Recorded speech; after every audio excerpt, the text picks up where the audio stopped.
And what we found over this past year, a lot of people were avoiding coming to the hospital because they were afraid that they might also catch this virus. Hospitals are very good at keeping people safe. If you're having these symptoms, whether they're mild or severe, it's very important to be evaluated right away.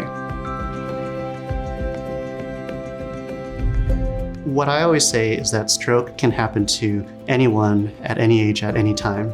Stroke, like some other medical conditions, is an emergency where every minute that passes counts. Estimate is that every minute that a blood vessel is blocked in what's called ischemic stroke, which is the most common type, about 2 million brain cells are dying every minute, and that's irreversible damage that occurs to the brain. There are diseases that a delay in care will really increase your chances of morbidity and mortality. Morbidity is having a bad outcome or problems related to disease, and mortality is being dead. Things like chest pain, they can be heart attacks. Abdominal pain can be things like appendicitis. Nowadays, with this laparoscopic technology, they can have you in and out in 24, 36 hours, but if you have a ruptured appendicitis, you may spend 2 weeks in the hospital getting antibiotics. There's been really, in the last 5 years, a revolution in stroke care. The chances of you getting a full recovery of stroke is really dependent on how fast we can identify your stroke and treat your stroke.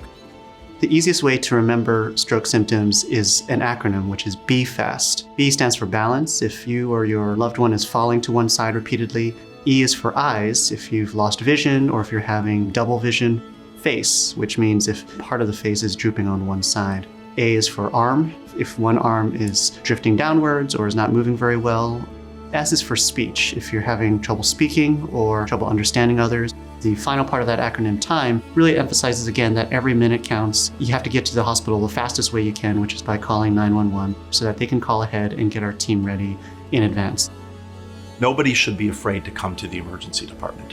One of the first things we saw was a decline around the state, probably about a 50% decrease in total emergency medicine volumes. Here at Tufts Medical Center, we had about a 30% decrease in total volume.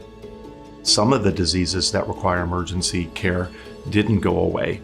While we saw a total decline in volume, what we saw was much sicker patients, and our percentage of patients that we admit to the hospital actually rose. I've worked here the entire time during the pandemic, and we've been very successful. We have not had any significant outbreaks of COVID disease in our personnel, in our physician staff, or in our patients. Nobody should delay emergency care for fear that you're going to be unsafe here in our emergency department. We take personal protection and patient protection very seriously, and there's no question that our precautions work.